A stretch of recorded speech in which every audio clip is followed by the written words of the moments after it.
Assalamualaikum warahmatullahi wabarakatuh.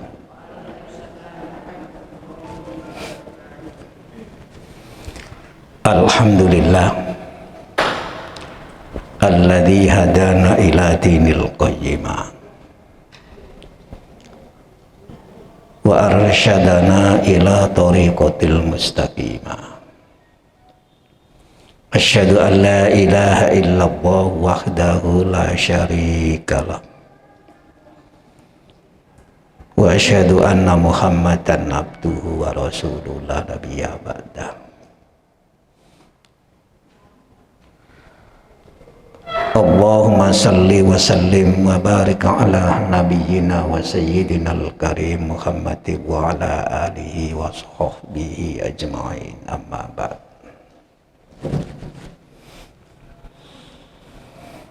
Ibu-ibu jamaah sekalian rahimakumullah, niki biasa dibuka napa mboten? Loh, ya gitu ya. Kalau terang ya enggak apa-apa, kalau enggak terang ya saya buka. Oh, ngoten nggih. Buka titik ae ngene ngoten nggih. Marilah kita senantiasa bersyukur kehadirat Allah atas berbagai karunia yang telah dilimpahkan kepada kita semua. Kondisi apapun kita itu tidak pernah tidak dikaruniai oleh Allah berbagai karunia, berbagai nikmat. Meskipun kondisi pandemi, nikmat Allah itu masih banyak. Bahkan kita banyak memperoleh kenikmatan terutama yang bersifat rohani. Kenikmatan yang berkaitan dengan iman kita. Kita bisa merasakan betapa kecilnya manusia ini di hadapan Allah. Betapa agungnya Allah. Tuh. Sampai detik ini para ahli menghadapi pandemi itu masih bingung. Padahal itu para pakar itu di seluruh dunia, tidak hanya di Indonesia. Negara adidaya itu seperti nggak ada artinya gitu loh, keadidayaan mereka itu. Semua juga mengalami problem yang sama. Tuh. Sebagai orang beriman, kita senantiasa akan bersikap wa ila rabbika farghab. Hanya kepada Tuhanmu lah kamu berharap. Ketika harapan pada Allah ini besar, itu satu kenikmatan dalam hidup kita itu. Kita menjadi tenang dalam menjalani hidup ini. Karena kita hanya berharap kepada Allah. Dan kita yakin Allah itu akan menetapkan suatu ketentuan yang baik bagi hambanya ini. Karena Allah itu bersifat sayang kepada hamba, apalagi kita yang beriman. Allah tidak pernah mendolimi hamba ini. Allah itu bahkan dekat dengan hamba ini. Lebih dekat kata Al-Quran dibanding dengan urat leher. Tapi hamba inilah yang senantiasa berusaha terus menjaga jarak dan bahkan berusaha menjauhi Allah. Terus begitu. Tapi sesungguhnya Allah itu dekat dengan kita. Sampai-sampai Quran memberikan jawaban. Kalau ada hamba bertanya tentang aku, maka berikanlah informasi. Aku itu dekat dengan mereka. Wa idza sa'alaka 'ibadi anni fa inni qarib. Kalau ada hambaku yang tanya tentang aku, berikan jawaban. Aku dekat dengan mereka. Nah, insya Allah dalam suasana seperti ini kita mendapatkan nikmat dari Allah. Nikmat apa? Hati kita itu sangat dekat dengan Allah. Iman kita itu makin tebal. Dulu pernah kita sampaikan, iman itu nikmat Allah yang paling berharga, paling bernilai, tidak bisa dibanding dengan nikmat apapun. Ada beberapa ayat yang menunjukkan betapa besar, betapa berharganya, betapa bernilainya nikmat iman itu. Misalnya sampean bisa membuka di surat Ali Imran ayat 91 itu. Panjenengan lihat, orang yang tidak beriman itu namanya kafir, gitu ya. Orang yang tidak beriman itu namanya kafir. Itu yang tidak beriman. Nun Ali Imran ayat 91. Ya, coba dilihat, bisa dibaca. Okay.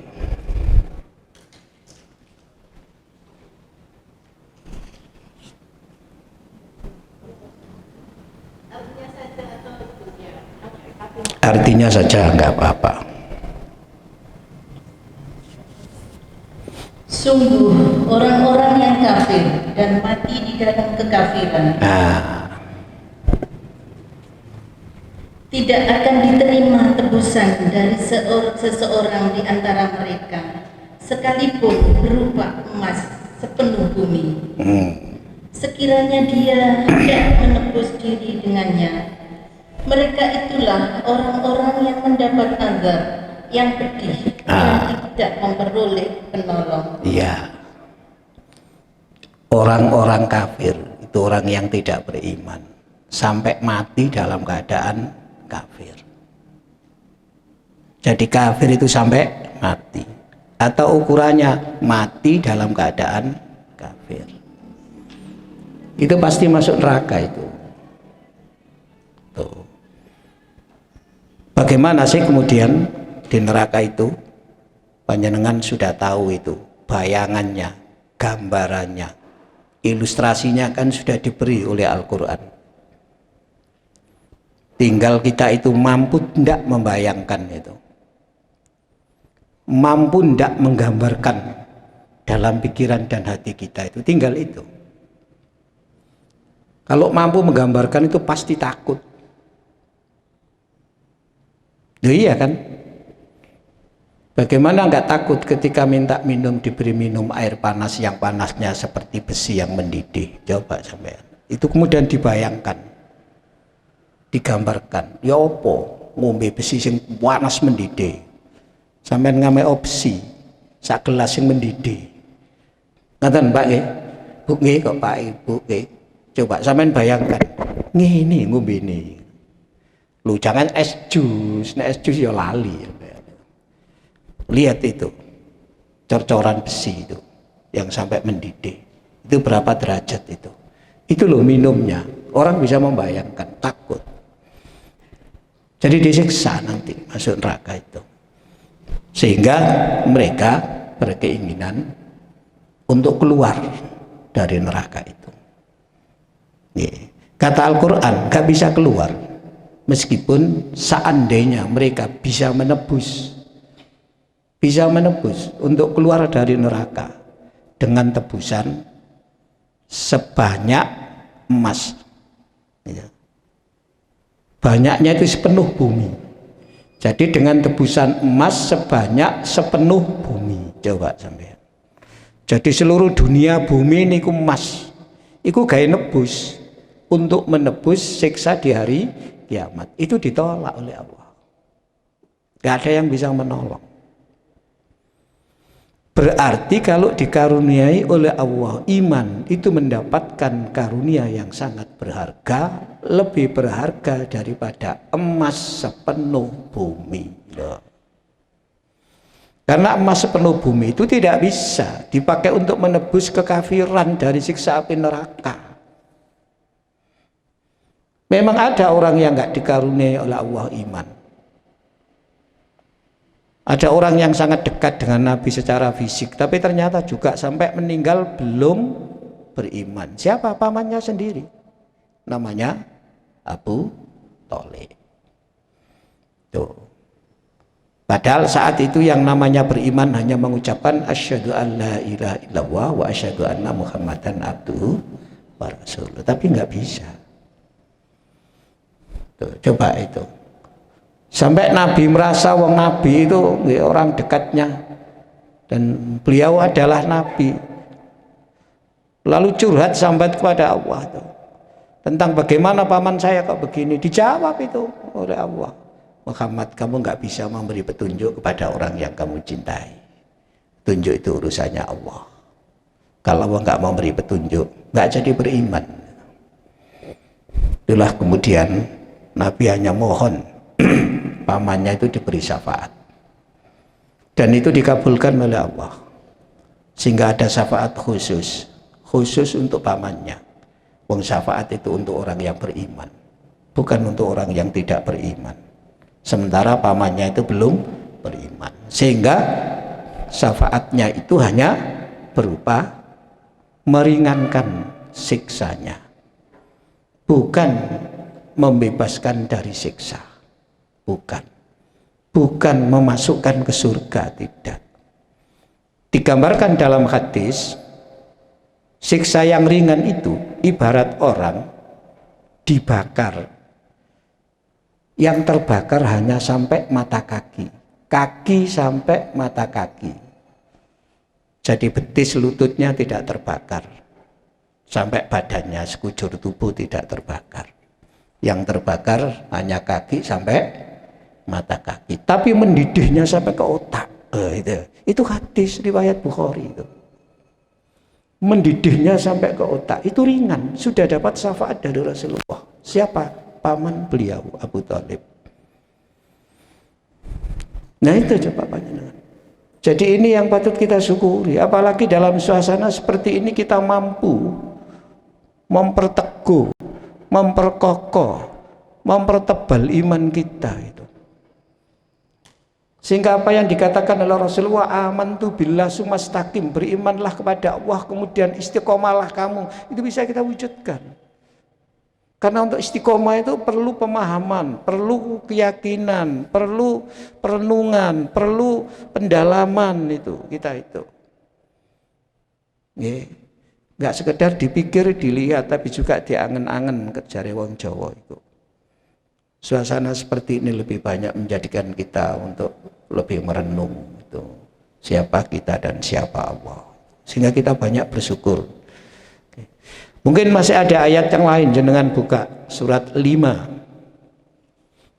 ayat 35 itu.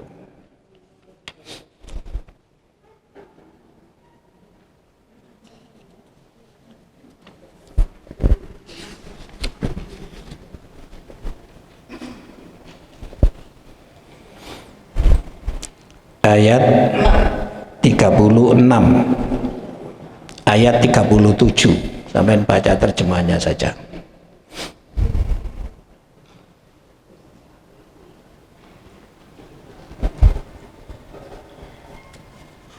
Mereka ingin keluar dari neraka. 36. Okay.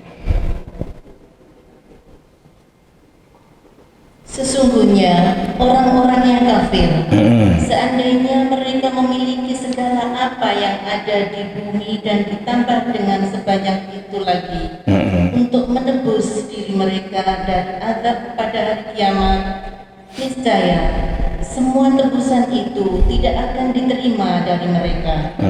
Mereka tetap mendapat azab yang pedih. Terus 37. Mereka ingin keluar dari neraka, tetapi tidak akan dapat keluar dari sana, dan mereka mendapatkan azab yang kekal. Nah, itu.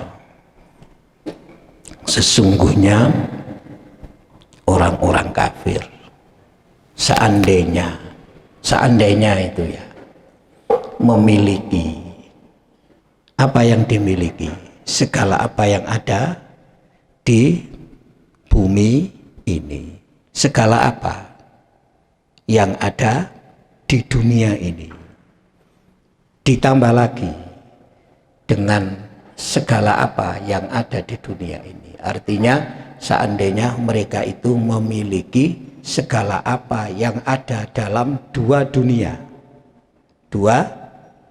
seandainya pol-polan juga ono wong duwe kok dua dunia, wong dunia cuma satu.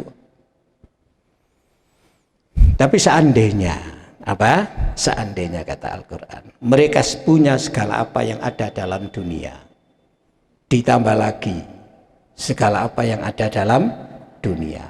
Jadi kalau dibuat bahasa kita, seandainya mereka memiliki segala apa yang ada dalam dua dunia, kita dewi untuk menebus siksanya di hari kiamat ditolak oleh Allah. Apa Bu? Ditolak oleh Allah. Bahkan bagi mereka azab yang sangat pedih. Loh, kenapa kok mereka itu ingin menebus? Karena di ayat 37 diterangkan mereka berkeinginan keluar dari neraka. Tapi nggak bisa, tebusannya ditolak kok. Itu kafir. Dengan demikian ibu-ibu, nikmat iman itu nikmat yang sangat berharga. Ngaten nggih? Kita itu orang kaya sesungguhnya, dikasih oleh Allah nikmat iman itu melebihi harga dua dunia. Lah ngaten ta? Nggih ta? Melebihi nilai segala apa yang ada dalam dunia ini, ditambah lagi dengan segala apa yang ada di dalam dunia ini. Ini yang patut kita syukuri, maksud saya yang saya sampaikan kepada panjenengan tadi itu. Nggih, jangan kita ini hanya bisa mensyukuri nikmat yang kelihatan saja. Sementara nikmat iman itu kayak bukan karunia Allah yang sangat berharga dan bernilai. Oleh karena itu, orang kalau menganggap betul nikmat iman adalah nikmat yang sangat bernilai, ya akan senantiasa bersyukur, berterima kasih kepada Allah itu. Nggih. Ya akan dirawat itu imannya itu, akan dipelihara, akan dijaga itu. Jangan sampai iman itu lepas. Selalu diperkuat ya, ikatannya dengan hati itu. Sehingga Allah itu senantiasa ada di dalam hati. Begitu dekat, karena apa? Iman pada Allah itu terikat betul dalam hati itu. Terikat betul. Lengketlah gitu. Dalam bahasa Al-Quran itu dikuatkan oleh Allah dengan kekuatan dari Allah, iman itu melekat. Sehingga kemana-mana nggak pernah melupakan Allah, nggak pernah lupa akhirat. Dunia tetap diraih, direbut supaya sukses. Tetapi bukan untuk dunia, untuk akhirat. Gitu. Karena ia bisa berpikir jangka jauh, jangka panjang. Nggak hanya sesaat, nggak hanya jangka pendek. Itu. Karena apa? Ia mampu membayangkan bagaimana kehidupan akhirat, bagaimana siksa tadi itu, bagaimana neraka yang tadi digambarkan. Nggak bisa ditebus itu dengan harta benda senilai segitu itu. Ini patut bersyukur. Nah, alhamdulillah, kita semua panjenengan semangat ngaji. Ngaji ini juga salah satu wujud daripada memelihara iman. Karena dengan ngaji itu kita akan bisa lebih paham, bisa diingatkan gitu, okay? Bisa watawasau bil haq gitu ya Pak ya Bu ya, ngaten bisa watawasau bil haq gitu. Ini kita patut bersyukur. Pahalai, ya wake banget panjenengan. Apalagi ngumpul di masjid seperti begini ini. Dalam hadis ditegaskan wa majtama'a qaumun fi buyutin min buyutillah. Tidaklah berkumpul orang-orang banyak di rumah dari rumah Allah. Yatluna kitab Allah, mereka membaca kitab Allah. Kitab Allah itu ya Al-Quran, hadis termasuk di dalamnya. Karena hadis itu juga bagian dari wahyu Allah. Hadis itu wahyu. Cuma hadis itu ya teksnya itu enggak sama dengan Quran. Karena hadis itu penjelasan secara teknis. Jadi teks kalimatnya itu memang berasal dari Rasul kan gitu kan. Kalau Quran kan langsung dari Allah. Itu dikaji di masjid. Tidaklah orang-orang berkumpul di rumah dari rumah Allah membaca kitab-kitab Allah ini. Ya Al-Quran ini yang kita baca itu ya hadis ya. Kita baca, kita kaji itu ya. Wa yatadarasunahu bainahum, dan juga mentadarusi. Tadarus itu artinya mengkaji maknanya.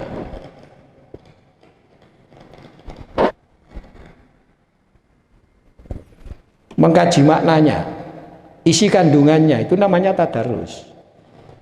Dulu kalau nggak salah pernah kita sampaikan, membaca Quran itu ada tilawah lafdiyah, ada tadarus, ada tadabbur, ada tadzakur.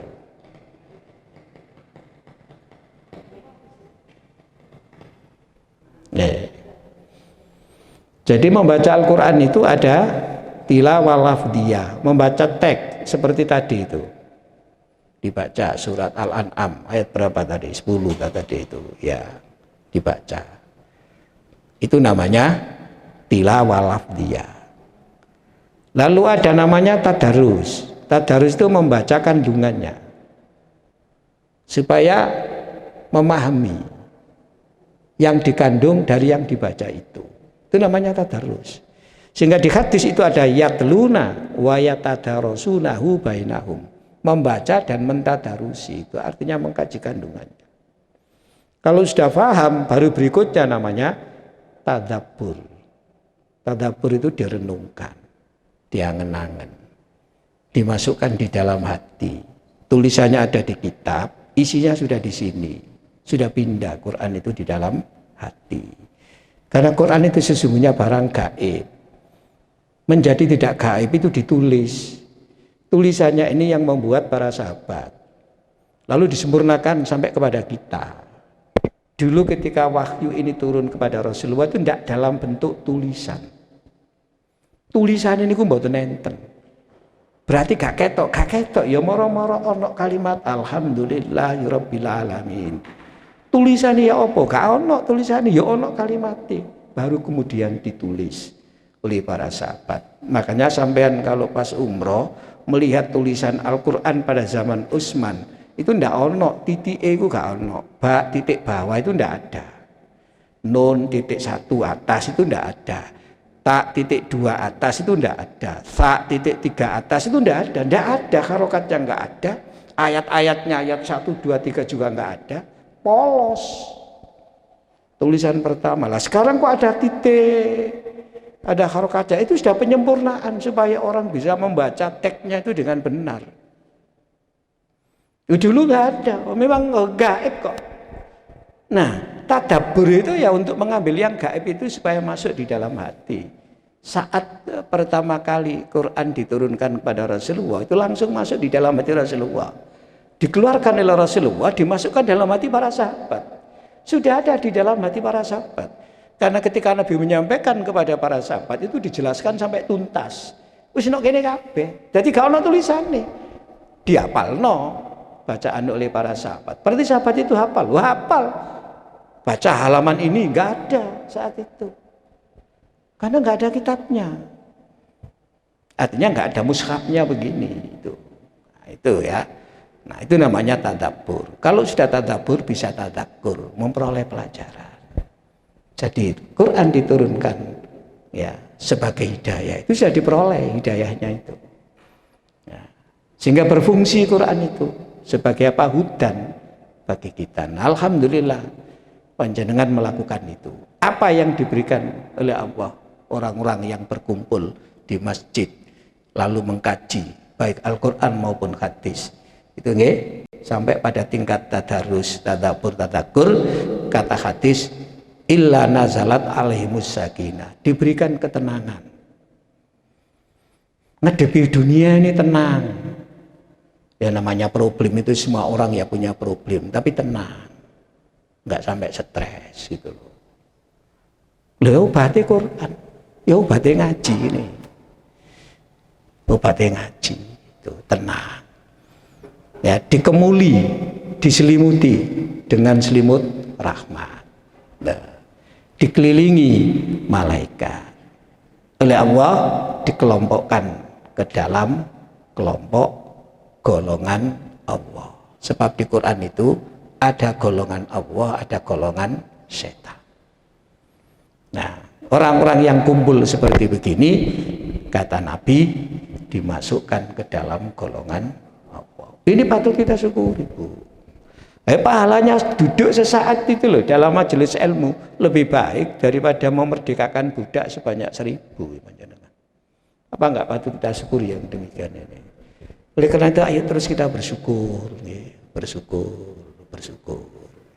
Insya Allah ini akan bisa menangkal ya iman kita ini dari gangguan setan.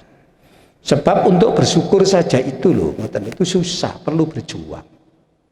Coba jenengan buka surat 7 ya.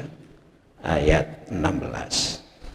Jenengan buka surat 7 ayat 16. Nah, jenengan baca.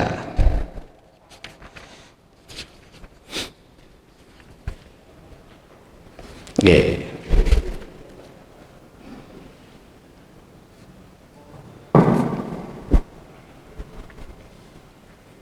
Nggih, enggak. Iblis menjawab, Iya. Iblis menjawab, karena engkau telah menghukum aku tersesat, pasti aku akan selalu menghalangi mereka dari jalanmu yang lurus. Terus Bu. Kemudian, pasti aku akan mendatangi mereka dari depan, dari belakang, dari kanan, dan dari kiri mereka. Dan engkau tidak akan mendapati kebanyakan mereka bersyukur. Jadi orang yang mau bersyukur itu akan dihadang oleh iblis, oleh setan. Jangan dianggap ringan syukur itu.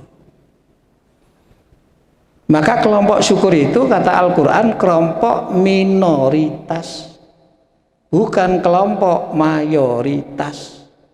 Artinya orang yang mampu bersyukur itu jumlahnya lebih sedikit dibanding dengan yang tidak mampu bersyukur. Karena apa? Nah karena itu loh. Ya, sikap setan kayak begitu-begitu optimis iblis sampai bilang pada Allah, mereka akan aku datangi dari depan. Kita ini akan didatangi, dihadang dari depan, dari belakang, dari samping kanan, dari samping kiri. Coba, itu diblokade namanya itu kita itu. Dalam bahasa tentara namanya blokade itu kita itu. Lah ya apa, depan nggak bisa, belakang nggak bisa, kiri kanan nggak bisa, diblokade untuk tidak bersyukur. Sehingga mereka berkata, iblis ini berkata kepada Allah, engkau Allah tidak akan mendapati manusia itu kebanyakan bersyukur. Lah kebanyakan apa? Kufur. Padahal kufur itu diancam dengan siksa yang amat pedih kata Al-Quran. Wala in kafartum inna adzabi lasyadid. Nek kon kufur, eling kon. Ingat kamu siksaku itu amat pedih. Coba sampai. Patut kita bersyukur. Ngoten nggih, bisa begini ini. Mudah-mudahan kita bisa menangkal godaan setan. Judulnya tadi kaitannya dengan sholat. Nggih, kaitannya dengan apa? Sholat. Sholat itu juga salah satu amal yang senantiasa diganggu oleh iblis. Nih, saya bawakan kitab tadi ini panjenengan. Ada sebuah hadis begini ini ya.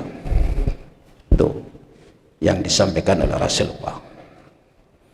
Idza nudiya lis-sholati, apabila waktu sholat dikumandangkan melalui adzan. Adbaros syaitanu, setan itu lari.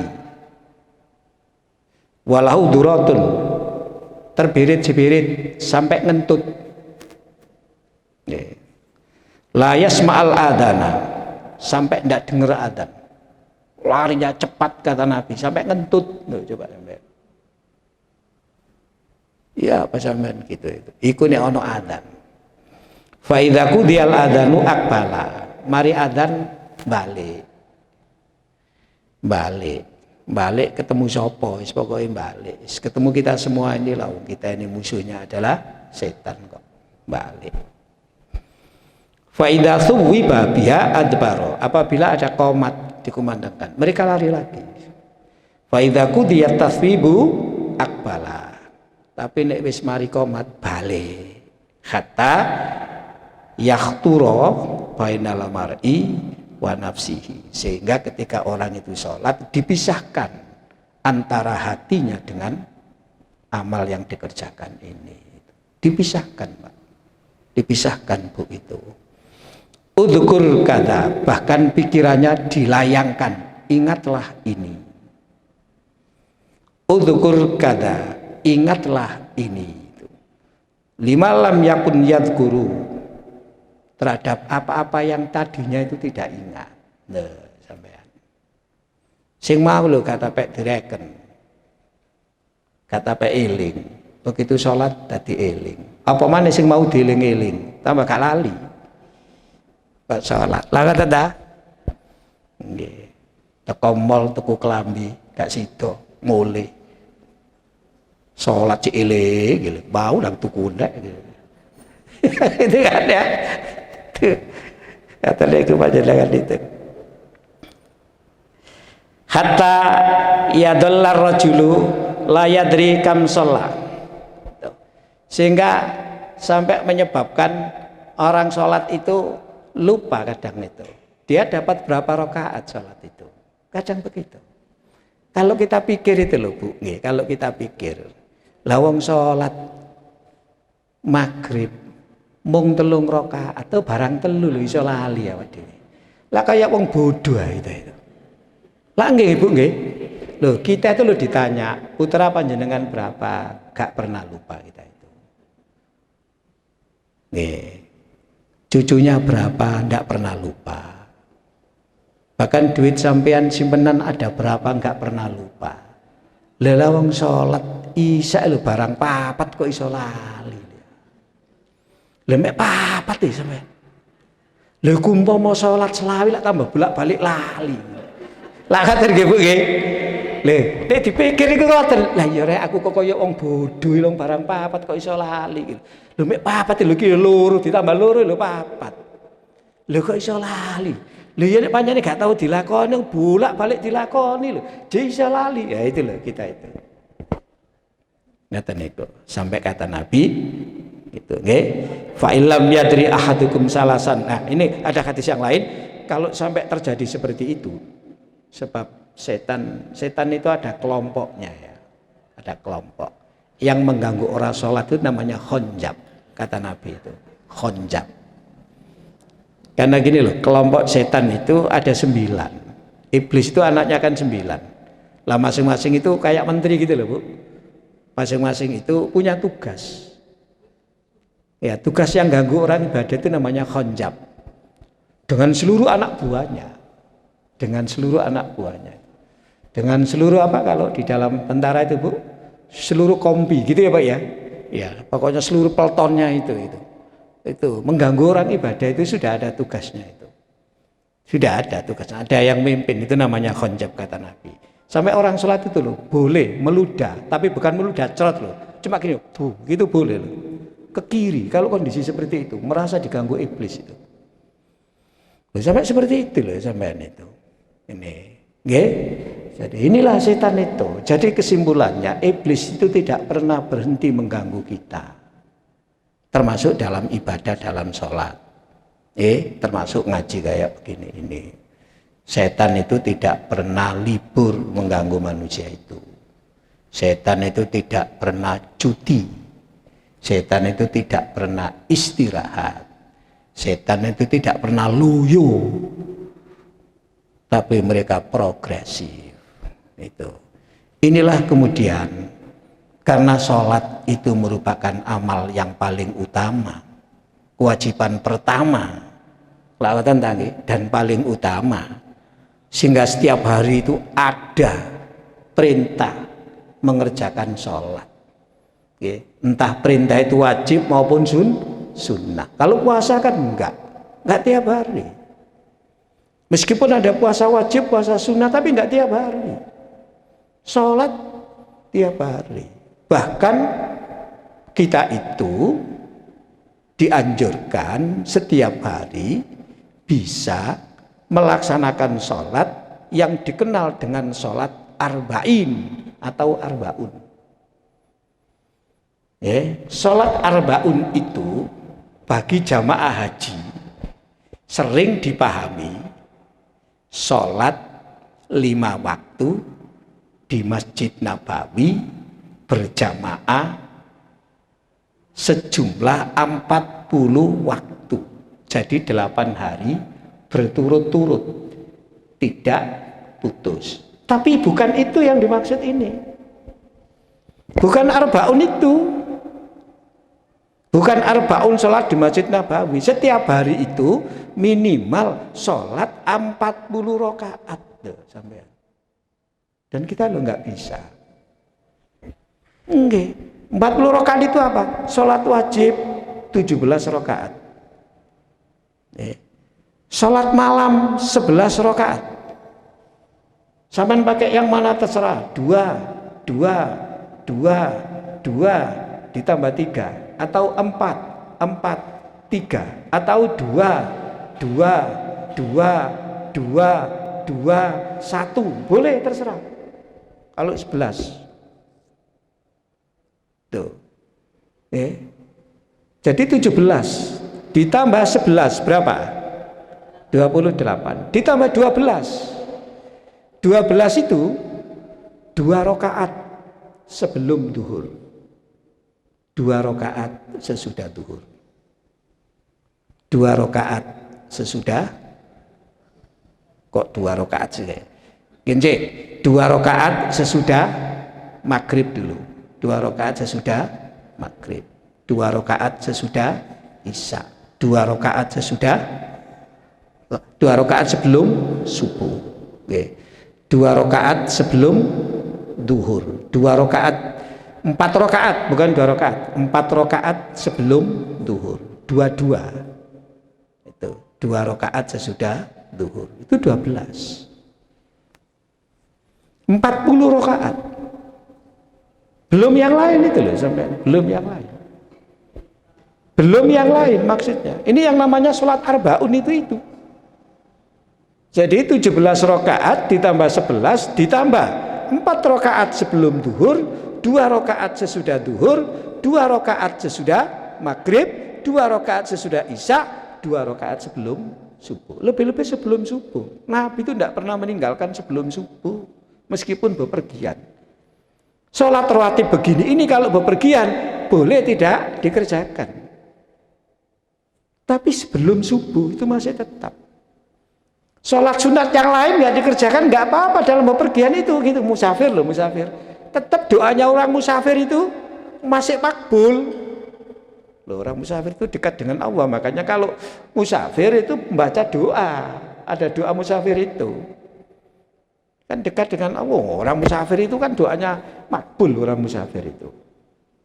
Makanya orang budal umroh dijalui donga barangkali itu, karena itu musafirnya ke sana lagi itu makbul doanya. Lo musafir itu boleh tidak sholat rawatib selain qobliyah subuh.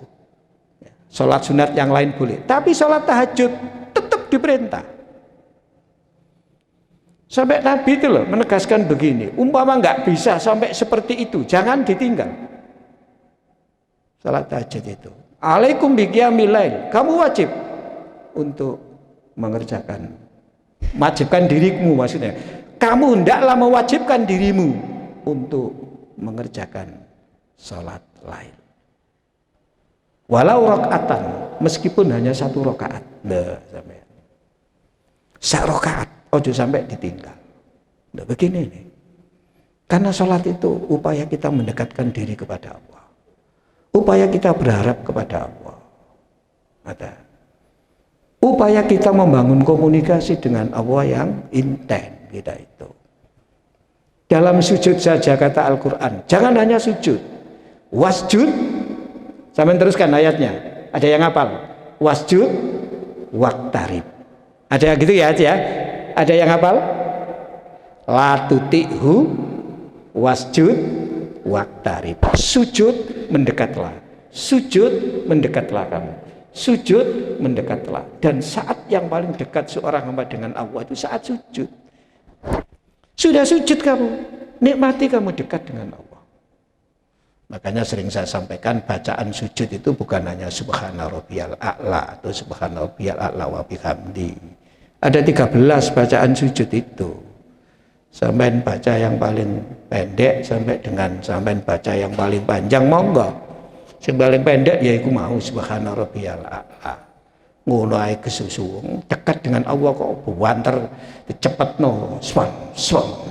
Ngoten tak ya apa cari Allah. Kon niku ngomong apa kali. Lho itu lah saat yang paling dekat dengan Allah. Subhana rabbiyal a'la. Lho itu lo ngomong. Maha suci engkau wahai Allah yang maha tinggi. Ngono kan subhanallah cari Allah kon niku ngomong apa kon. Kan nggih. Lah kata nggih, lha iki saat yang paling dekat dengan Allah. Nggih. Sehingga sholat itu media komunikasi, media pencerahan hati kita, bahkan media solusi loh. Nabi ini ngadepi perkara iku sholat lho sampean. Nggih, sholat. Nggih. Di Quran niki lho ana penyakit manusia. Sing jenenge penyakit apa niku? Penyakit ini loh Pak, Bu. Apa sih? Nggih, apa ya kalau bahasa kita itu ya? Di dalam surat Al-Ma'arij itu loh ada itu. Ya. Tuh. Apa itu? Itu loh, ndak puas itu loh, apa itu namanya itu? Penyakit ndak puas itu apa itu? Nggih. Jadi sambat kok, sambat. Sambat itu apa Bu? Mengeluh, ya. Punya mengeluh itu, menungsa itu. Gak udan, mengeluh. Udan, mengeluh. Lah katen nggih? Mangan. Gak ono sambel mangan, mengeluh. Ono sambel mengeluh, kepedesen jare ngono. Wis. Gak duwe motor, mengeluh. Duwe motor, mengeluh. Gak duwe omah, mengeluh. Duwe omah, mengeluh. Kepengin omah tingkat, keturutan. Ya. Biyen kok mengeluh terus omahe gak tingkat. Begitu omah tingkat, kakinya sudah agak tua, mengeluh. Boga mudun. Tidak pernah puas, kira-kira tidak pernah puas. Itu bisa dinetralkan dengan sholat. Quran itu solutif. Dalam bahasa Al-Quran, ya, hendaklah kamu mohon pertolongan melalui sholat dan dengan sabar. Kan gitu. Wasta'inu bis sabri was sholat. Ya, dengan sholat di situ itu. Jadi sholat itu luar biasa. Kewajiban utama dan kewajiban pertama, dan pahalanya paling besar, itu paling pokok, dan nanti yang dihisab yang pertama kali itu. Tapi sholat itu diterima atau tidak oleh Allah secara maksimal itu ono kriteria, ngeten.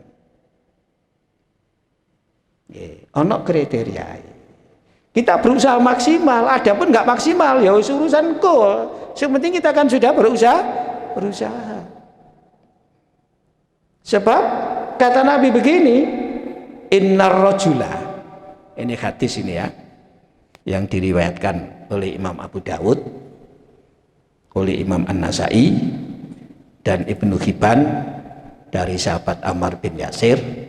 Innar rajula, sesungguhnya seseorang, layan syarifu, ia telah menyelesaikan kewajiban sholatnya. Artinya telah mengerjakan sholat, selesai. Wa ma kutiba lahu, tidaklah dicatat, diterima baginya oleh Allah illa usru sholati, kecuali cuma 1/10 dari sholatnya. Tapi diterima 1/10. Artinya diterima tapi gak maksimal, ngoten. Tus'uha, ada yang 1/9. Thumunuha, ada yang 1/8. Subuhuha, ada yang 1/7. Sudusuha, ada yang 1/6. Khumusuha, ada yang 1/5. Rubu'uha, ada yang 1/4. Thuluthuha, ada yang 1/3. Nisfuha, ada yang 1/2. Berhenti di situ kan di sini. Berarti saya ngake iku separuh mudun, separuh munggah. Iki yang perlu berusaha kita itu. Lah kata nggih Bu nggih. Nah, bagaimana kriteria diterima separuh munggah itu? Itu ada hadis qudsi. Kata nggih, separuh munggah. Nah, kita nggak tahu loh, diterima berapa nggak tahu loh. Makanya harus banyak sholat kita itu. Sholat sunnah itu luar biasa fungsinya untuk menyempurnakan kekurangan sholat wajib kita itu. Jangan sepelek no sholat. Mal sholat aja kelbu apa Bu? Kelbu apa?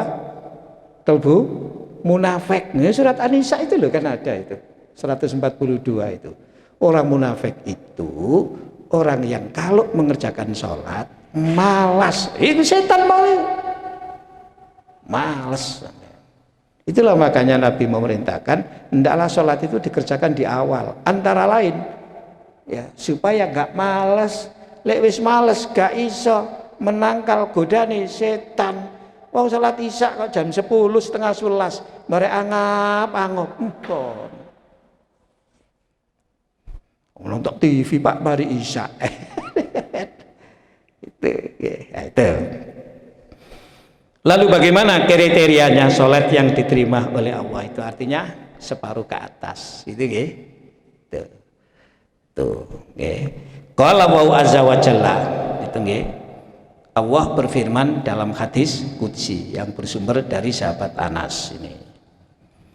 Innama ataqabbalu sholata mimman tawaddu'a biali azamati. Ini kriterianya. Allah akan menerima sholat seseorang yang dengan sholat itu satu, dia mampu merasakan keagungan Allah. Takdim yang sering saya sampaikan, takbir.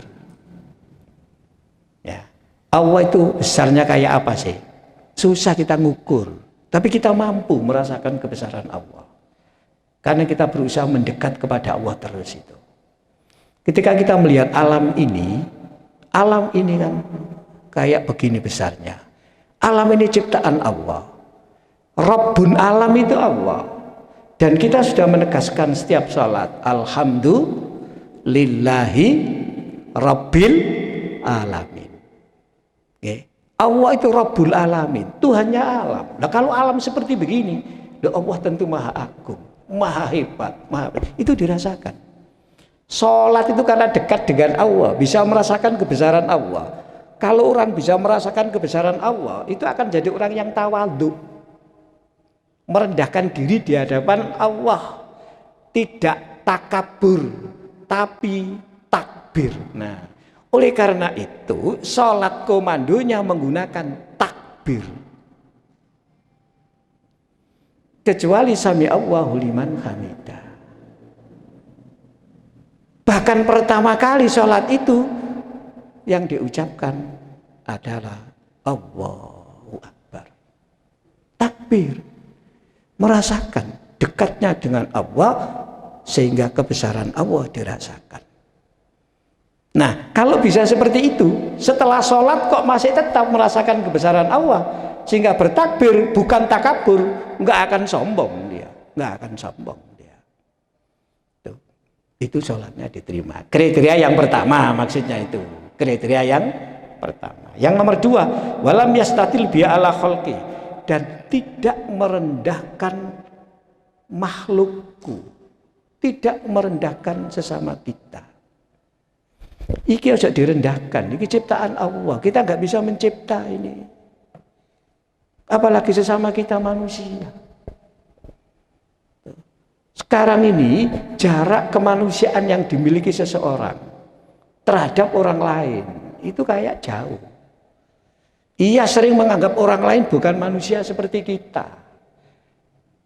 Kita itu enggak manusia seperti dia. Kita tuh manusia begini loh. Padahal manusia di hadapan Allah itu sama.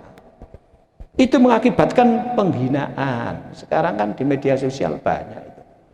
Karena media sosial itu enggak bisa dikontrol. Beda dengan media elektronik.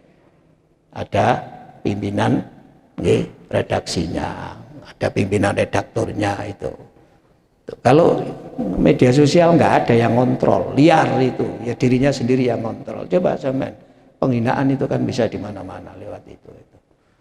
Jadi yang kedua itu, jadi tidak sombong terhadap sesama makhluk Allah, gitu ya, sangat menghargai. Yang ketiga, walam yabit musyiran ala maksiati, tidak terus menerus berbuat maksiat kepada Allah. Duh, namanya berbuat maksiat kepada Allah yang dilakukan manusia itu ya wajar, manusia itu bukan malaikat. Orang baik itu bukan orang yang nggak pernah punya salah.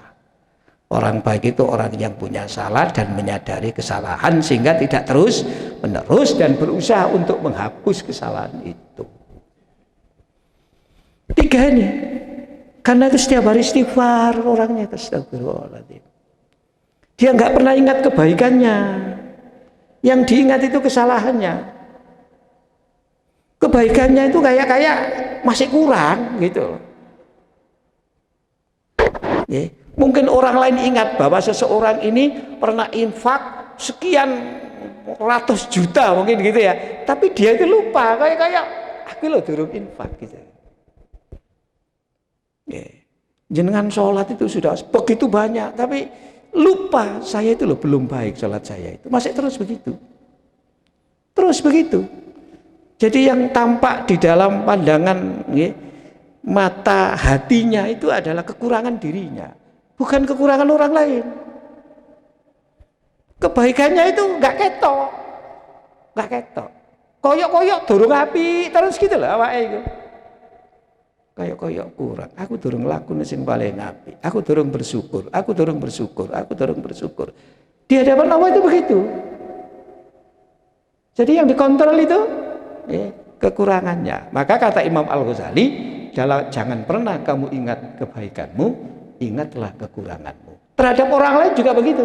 Jangan pernah kamu ingat kebaikanmu kepada orang lain, ingatlah kesalahanmu kepada orang lain supaya kamu mengakui kesalahan itu dan minta maaf. Jangan pernah diingat kesalahan orang lain kepadamu, ingatlah kebaikan orang lain kepadamu supaya tidak benci, supaya tidak menghina dan lain sebagainya. Itu tip dari Al-Ghazali, Imam Al-Ghazali, dan itu susah itu. Tapi sholat bisa menghasilkan seperti itu. Sholat. Nomor berapa tadi? 3 ya. Wa qata'an nahara fi dzikri. Waktu siang itu masih senantiasa mengingat Allah. Padahal siang itu waktu sibuk. Sibuknya maksudnya itu kesibukan yang begitu padat. Harus ia selesaikan, tapi tidak pernah melupakan Allah. Ya kayak itu loh ayat tentang sholat Jumat itu loh. Orang itu kalau sudah mendengar adzan diperintah untuk segera mendatangi masjid untuk mengerjakan sholat Jumat dengan berjamaah. Tuh, segera tinggalkan semua aktivitas.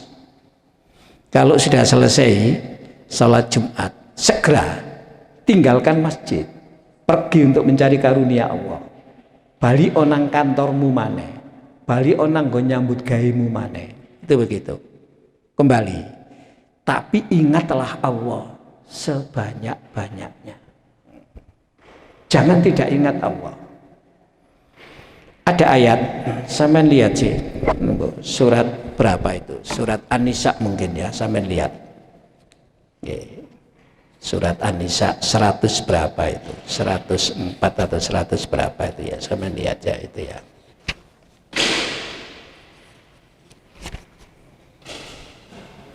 Iya, 103. Sampean baca. Nggih, mohon diterjemahkan nggih. Selanjutnya, apabila kamu telah menyelesaikan sholatmu, terus ingatlah Allah ketika kamu berdiri, pada waktu duduk, dan ketika berbaring. Kemudian, apabila kamu telah merasa aman, maka laksanakanlah sholat itu sebagaimana biasa. Sungguh, sholat itu adalah kewajiban yang ditentukan waktunya atas orang-orang yang beriman. Nah, yang di atas tadi itu. Kalau kamu selesai sholat, tetap berzikirlah kepada Allah. Dalam keadaan berdiri, dalam keadaan duduk, maupun dalam keadaan berbaring. Sholat itu kan zikir kepada Allah toh, yang paling efektif. Sebab kata Al-Quran, aqimis sholata li dzikri, dirikan sholat untuk mengingat aku, kan gitu. Nah, apakah kalau sholatnya sudah selesai, assalamualaikum, zikirnya selesai? Enggak.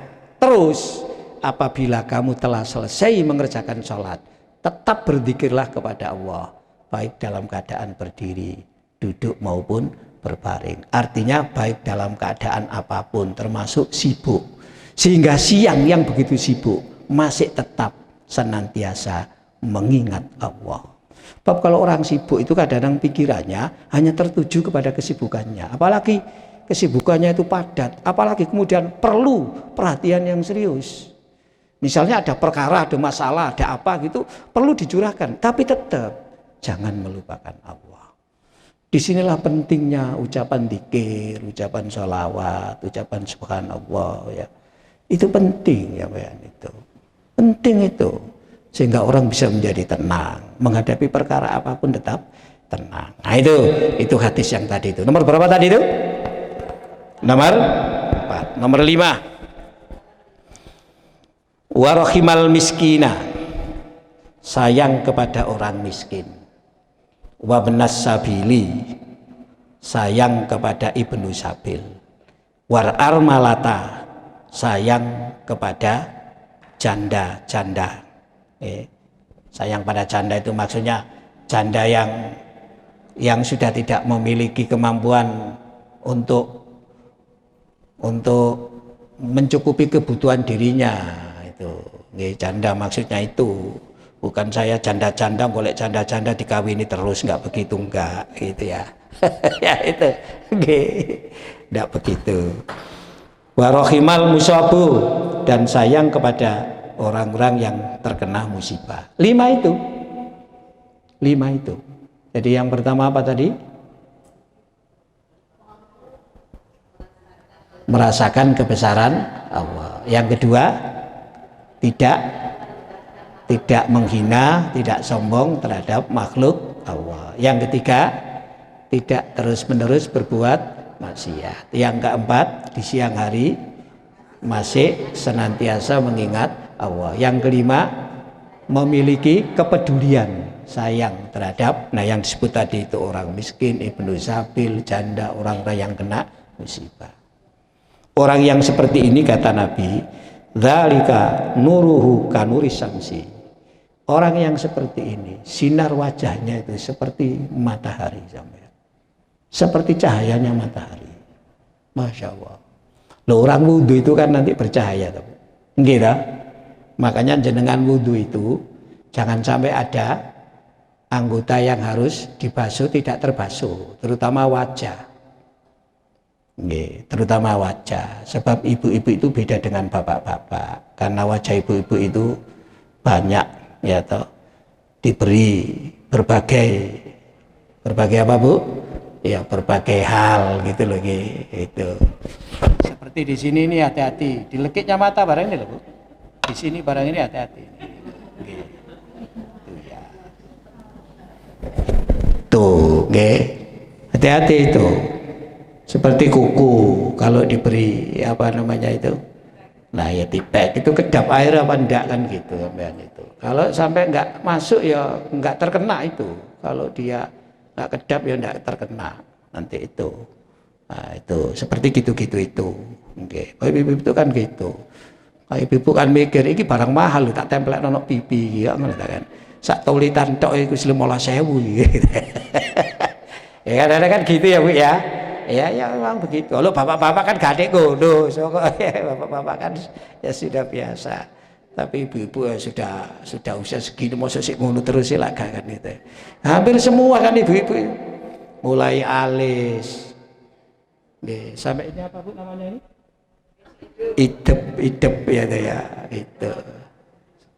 Sampai bibir ibu-ibu itu, sampai pipi, batuk.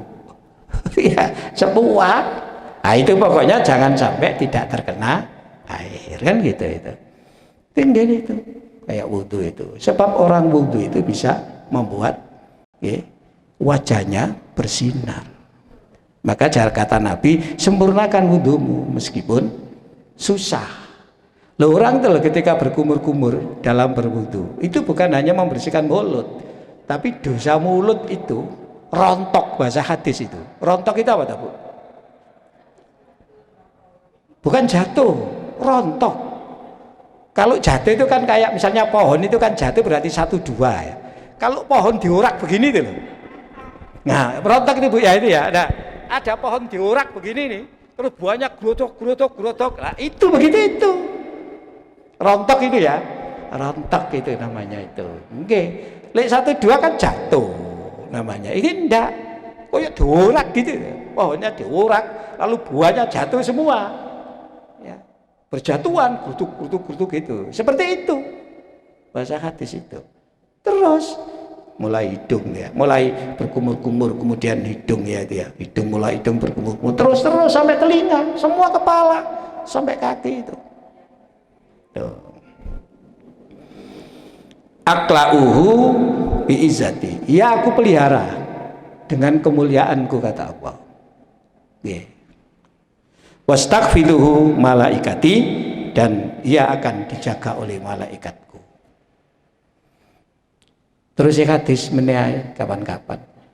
Kan sudah terakhir. Yang penting 5 itu. Yang penting 5 itu. Itulah di antara kriteria sholat yang diterima setengah ke atas. Kan itu ya Bu ya. Nah, mudah-mudahan kita bisa mencapai. Mek 1/10 Pak, wis alhamdulillah diterima. Masih 1/10. Apalagi kita tiap hari 1/10 kan akeh. Wong salate 5. Ditambah salat sunnah. Nggih. Akeh kata. Demikian apa yang bisa saya sampaikan. Mungkin ada yang ditanyakan 1-2, monggo. Monggo Bu, nggih.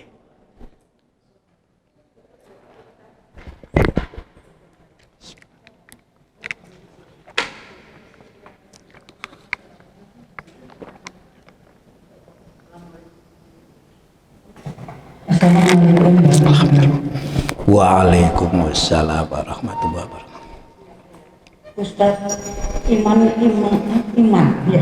Iman Itu kan naik turun, Ustaz. nggih, betul. Hari ini mungkin naik, besok turun. Kan Iya, iya. Terus untuk menjaga iman biar stabil, maksudnya nggak turun gitu ya. Paling tidak itu stabil. Syukur-syukur kalau tambah meningkat. Itu mungkin ada Nggih. caranya. Saya jawab secara global ya. Kalau teknis itu ya banyak, termasuk sholat. Secara global begini Bu, secara global itu, nggih, panjenengan hendaklah betul-betul berusaha, berupaya bagaimana di dalam beraktivitas, di dalam menjalani hidup ini semua bernilai ibadah kepada Allah. Semua bernilai ibadah. Ini aja. Ibadah itu apa? Nah, ini kriterianya saja. 1. Tadi ada hubungannya dengan tadi. Ibadah itu pertama, hatinya itu takzim kepada Allah. Khudu', tunduk kepada Allah. Itu merendahkan diri. Nggih. Kemudian patuh, taat kepada Allah. Kemudian ingin ridhonya Allah. Kemudian ingin pahalanya di akhirat. Apa saja yang dilakukan. Patuh, ingin ridho, ingin pahala. Tapi dikerjakan dengan perasaan takdim, takbir, dan khudu. Mengagungkan dan merendahkan. Ini iku sampean ya iman stabil. Apa saja. Apa saja pokoknya yang baik. Tidak harus sholat, loh sholat iya, yang lain juga sama. Oh, sebab biasanya begini orang itu, ketika ia di masjid sholat, itu imannya tebel. Ketika di luar, nah itu problemnya di situ. Problemnya di situ Bu. Nggih. Nggih. Jadi itu ya, itu namanya ibadah itu. Itu namanya apa? Ibadah. Jadi ibadah itu melaksanakan segala sesuatu, ya. Dalam rangka tunduk patuh kepada Allah, mengharapkan keridhaan dan pahala di akhirat, itu yang didasarkan ya, mengagungkan Allah dan ketundukan kepada Allah.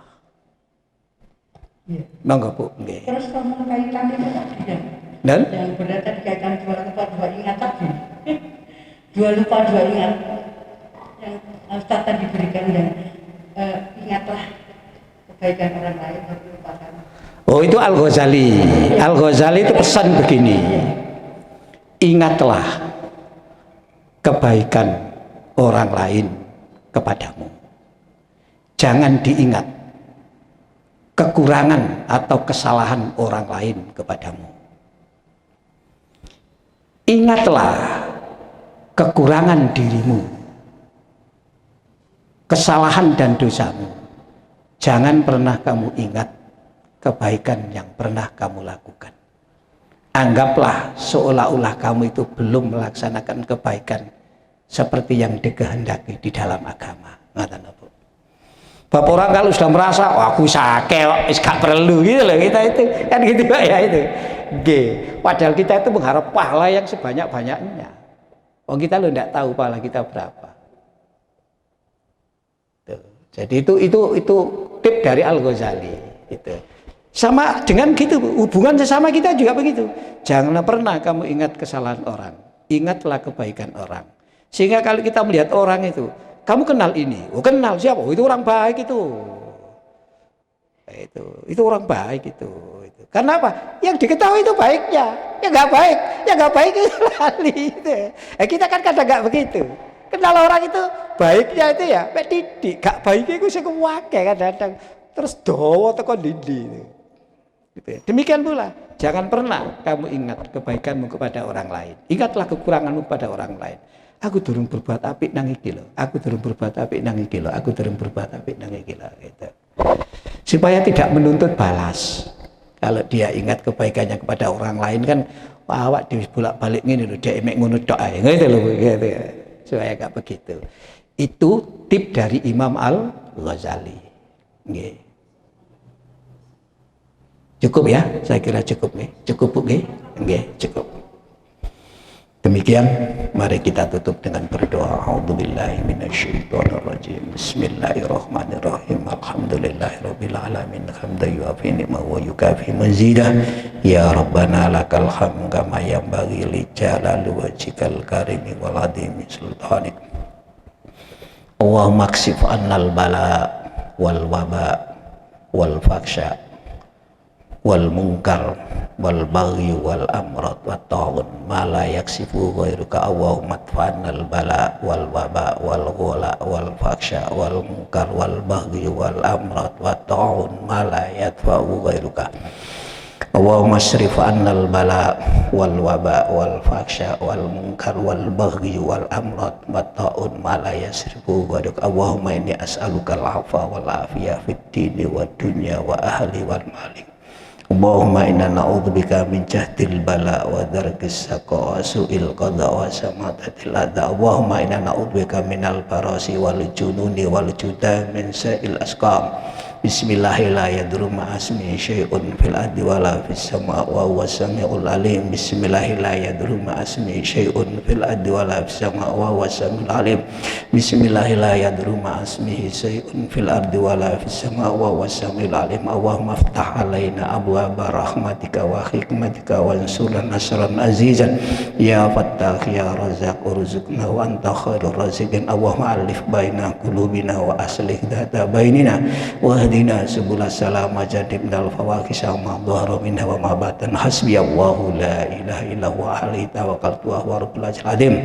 Hasbunallahu wa ni'mal wakil ni'mal maula wa ni'man nasir. Rabbana taqabbal minna innaka antas samiul alim wa tub alaina innaka antat tawwabur rahim. Rabbana atina fid dunya hasanah wa fil akhirati hasanah wa qina adzabannar bi rahmatika ya arhamar rahimin. Walhamdulillahi rabbil alamin.